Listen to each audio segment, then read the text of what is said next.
વિદ્યાર્થી મિત્રો, મારી યુટ્યુબ ચેનલમાં તમારું હાર્દિક સ્વાગત છે. આજે આપણે ક્લાઉડ એકાઉન્ટ 2માં પરંપરાગત એચઆરએમ સિસ્ટમના પડકારો વિશે અભ્યાસ કરશું. એવી જૂની એચઆરએમ સિસ્ટમની મુશ્કેલીઓ શું છે, મર્યાદાઓ શું છે. પરંપરાગત એટલે આગળથી ચાલી આવતી જૂની સિસ્ટમમાં ની મર્યાદાઓ શું છે. હવે તો ડિજિટલ યુગ આવી ગયો છે, તો ડિજિટલ યુગની અંદર જૂની પ્રણાલિકા સિસ્ટમો ચાલતી નથી. તો એની મર્યાદાઓ કઈ કઈ છે એ આપણે જોઈએ. તો પહેલી મર્યાદા છે ડેટા સંચાલન અને સુરક્ષા મુદ્દાઓ. જૂની પરંપરાગત સિસ્ટમ છે એની અંદર ઝડપથી ડેટા સંચાલન થતું નથી. તેમજ સુરક્ષા પણ ડેટાની જળવાતી નથી. એચઆરએમ સિસ્ટમ ઘણીવાર કાગળ આધારિત રેકર્ડ્સ અથવા જૂના સોફ્ટવેર પર આધાર રાખે છે, જે ડેટા સંચાલનને બોજારૂપ અને ભૂલોનું જોખમ બનાવે છે. બલ્ક ડેટા મેન્યુઅલી હેન્ડલ કરવાથી ભૂલો થવાનો સંભવ છે. ખોટી ફાઇલિંગ થવાની શક્યતાઓ છે, જેથી ડેટાની કમી અને વિષમતાઓ ઊભી થાય છે. જૂની સિસ્ટમની અંદર ઝડપથી કામ થઈ શકતું નથી અને જૂના સોફ્ટવેર હોવાથી ડેટા સંચાલન એકદમ બોજારૂપ થાય છે. ઝડપથી કામ ન થાય એટલે બહુ આપણને બોજારૂપ બને અને ભૂલું પણ થાય. અને પછી મોટા પાયે જો આપણે એની અંદર મેન્યુઅલી ડેટા નાખવો પડે છે, ઓટોમેટિકલી ડેટા આવતો નથી, જે જૂની સિસ્ટમ હતી કોમ્પ્યુટરમાં. એટલે મેન્યુઅલી ડેટા નાખવામાં જો આપણે પહેલી ભૂલ કરીએ તો આખી સિસ્ટમમાં ભૂલ આવે છે, જેથી ખોટી ફાઇલિંગ થાય અને ડેટાની કમી પણ આપણને પ્રદર્શિત થાય. મીન્સ કે ડેટાની કમી અને વિષમતા ઊભી થાય છે. સુરક્ષા બાબતે ભૌતિક રેકર્ડ્સ અને લેક્સી સિસ્ટમમાં મૂળભૂત સુરક્ષાના પગલાંનો અભાવ છે. એ આપણે અંદર ફિટ કરેલો ડેટા એ લીક થઈ જાય કે ક્યારે ન થાય કંઈ નક્કી નહીં. એની સુરક્ષા માટે કોઈ પગલાં લેવામાં આવતા નથી જૂની સિસ્ટમમાં. આમ એચઆરએમમાં લેક્સી સિસ્ટમના કારણે સુરક્ષા જળવાતી નથી, જેથી અનધિકૃત એક્સેસ, ડેટા ભંગ, ગોપનીયતા ઉલ્લંઘનની શક્યતાઓ રહે છે. આપણા ડેટાની પ્રાઇવેસી છે એ જળવાતી નથી. એની જે ગોપનીયતા છે એ જળવાતી નથી, કારણ કે જૂની સિસ્ટમમાં એ માહિતી ઉપલબ્ધ એ જે સિસ્ટમ જૂની સિસ્ટમની અંદર આપણને એની કોઈ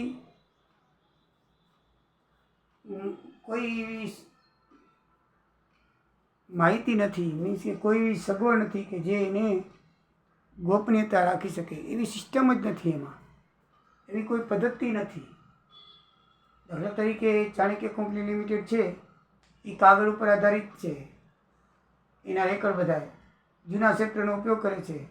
પરિણામે ડેટાની ચોકસાઈ માટે વારંવાર સમસ્યાઓનો સામનો કરવો પડે કે ડેટા સાચો છે કે નહીં, ખોટો છે કે નહીં. એમાં ટાઈમ પસાર થાય છે. એમાં કર્મચારીઓની ખોટી ફાઇલો અને મેન્યુઅલ ડેટા એન્ટ્રીમાં ભૂલો થાય છે, જેથી કર્મચારીઓનો વિશ્વાસ ગુમાવવો પડે છે. કર્મચારીઓને આપણે વેમ રાખી કર્મચારીઓ ઉપર, હકીકત ડેટામાં ભૂલ હોય અને આપણે કર્મચારી ઉપર કંઈક આરોપ કર્યો હોય તો એના ઉપરથી આપણને એનો વિશ્વાસ ગુમાવવો પડે છે. 2. ખર્ચ બિન કાર્યક્ષમતા. બહુ ખર્ચાળ પદ્ધતિ છે. રેકર્ડ્સ માટે ભૌતિક સ્ટોરેજ સ્પેસ ખર્ચ થાય છે. ફાઇલો બધું રાખવું પડે. એના રેકર્ડ ચોપડા બધા રાખવા માટે એના માટે ઓફિસ ભાડે લેવી પડે છે. જૂના સોફ્ટવેરની નિયમિત જાળવણી ખર્ચ થાય છે. જૂનો સોફ્ટવેર હોય એટલે નિયમિત એને જાળવણી કરવી પડે, એને ચેકિંગ કરાવવું પડે. કંઈક ડિસ્પ્યુટ થાય તો એને સમૂહ કરાવવું પડે, બરાબર છે. એનો ખર્ચ થાય. પરંપરાગત એચઆરએમ સિસ્ટમોની જાળવણી ખર્ચ. જે પરંપરાગત સિસ્ટમો છે એની જાળવણી ખર્ચ છે એ ઘણો આવે છે. આમ જે ઓપરેશનલ ખર્ચ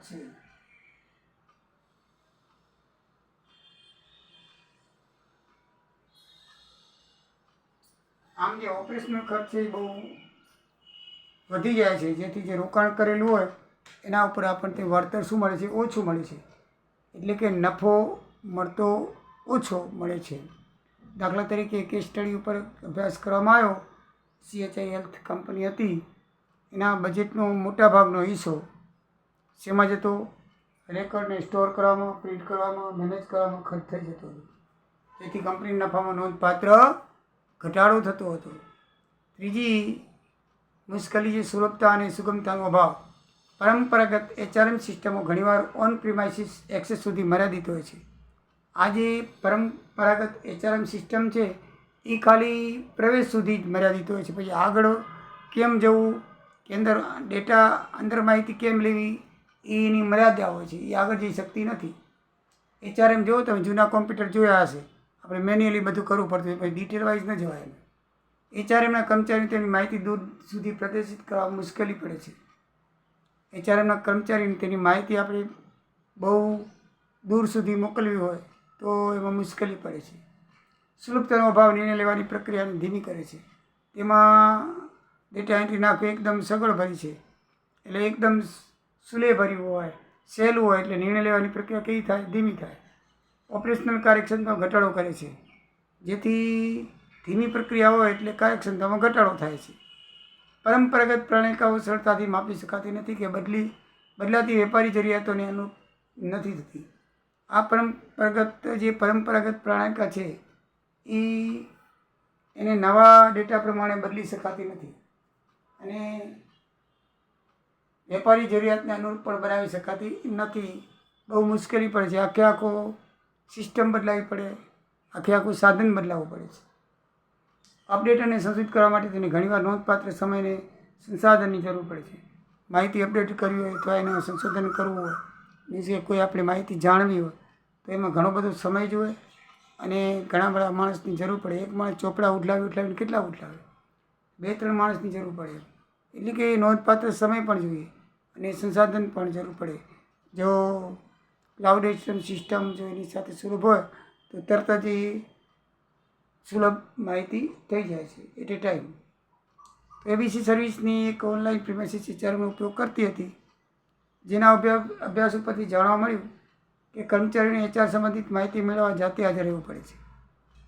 ઓનલાઈન મંગાવી શકાતી નથી.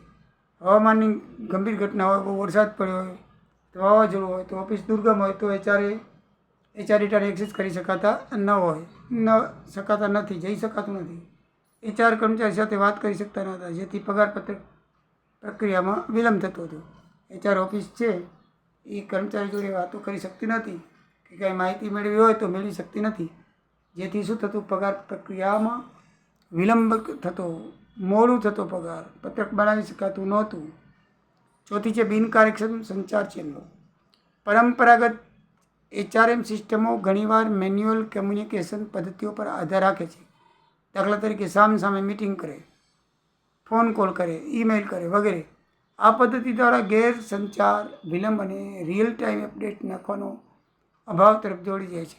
હવે આપણે મેન્યુઅલ સામે મિટિંગ કરીએ, પછી કોન્ફોલ્સ કરીએ, ફોન કરીએ, ઈમેલ કરીએ, તો એમાં શું છે? વાર ઘણી લાગે. ઈમેલનો જવાબ આપે કે ના આપે, ફોન કોલમાં હાજર હોય કે ન હોય, તો પછી બરાબર પૂરી માહિતી મેળવી ન શકાય.